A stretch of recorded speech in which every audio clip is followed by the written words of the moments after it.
19 days. That's how long the United States and Israel have been hammering the Islamic Republic of Iran with some of the most devastating airstrikes seen in decades.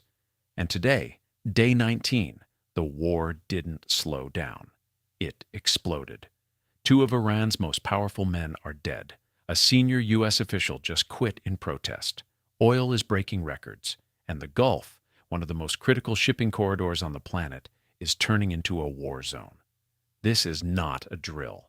This is the Middle East in March 2026, and today we break it all down. Let's start with the biggest story of the day, and it is massive. Iran's security chief Ali Larijani is dead, killed in an Israeli airstrike.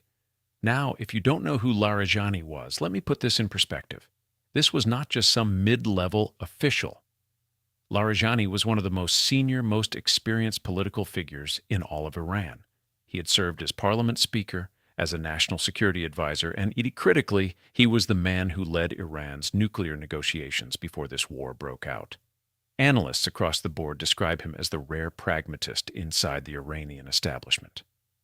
The kind of figure who knew how to keep doors open, who understood diplomacy, who could, in theory, help find an exit ramp to this conflict. Israel didn't just kill a commander. According to analysts, Israel may have deliberately removed the one man with the credibility and the connections to end this war through negotiation. But that's not all. In the same wave of strikes, Israeli forces also killed Gholamreza Soleimani, the commander of Iran's Basij paramilitary forces.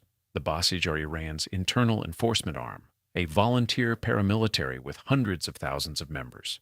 Killing their commander is a direct strike at the heart of Iran's domestic security apparatus. And then came news that Israeli officials confirmed the killing of yet another figure. Intelligence Minister Esmaeil Khatib. 3 senior Iranian officials, dead in one night.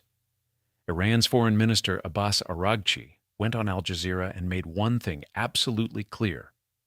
Tehran's political system, he said, remains strong. The government will not fall. But in the same breath, he warned that the U.S. military presence throughout the Persian Gulf makes further escalation not just possible, but unavoidable. Iran did not sit quietly after those killings, not even close. In retaliation, Iranian forces launched a new wave of missile and drone attacks into central Israel. In Ramat Gan, a suburb sitting right next to Tel Aviv, a rocket struck an apartment building, killing 2 people and causing widespread property damage. Rocket trails were photographed lighting up the sky above the Israeli coastal city of Netanya. But here's where this conflict is becoming something much bigger than just Iran versus Israel. The war is spilling across the entire region. Warning sirens went off across Bahrain, prompting the Ministry of Interior to urge residents to take shelter immediately. Qatar intercepted missiles, with blasts heard in Doha. The UAE reported successful missile interceptions, with authorities in Dubai saying there were no injuries. An Iraqi armed group, Saraya Olia al-Dam, claimed responsibility for 28 separate drone strikes across Saudi Arabia, Kuwait, and Jordan over just the past 15 days. Let that sink in. 28 drone strikes across 3 different countries in 2 weeks. And in Iraq, drone attacks struck near the U.S. Embassy in Baghdad. Explosions were reported near the Logistics Support Center at Baghdad Airport. The U.S. State Department responded by ordering all American embassies and consulates worldwide to immediately convene emergency action committees and reassess their security postures. This is not a contained conflict. This is a regional war.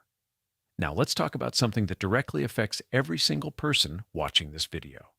Your gas prices. The Strait of Hormuz is a narrow waterway connecting the Persian Gulf to the open ocean. About 20% of the world's oil supply passes through it. When Iran disrupted traffic through this choke point at the start of the war, global oil markets went into shock. Today, international benchmark Brent crude oil is sitting above $100 per barrel. That is a jump of more than 40% since this war began less than 3 weeks ago. Gas prices across the United States have been climbing steadily as a result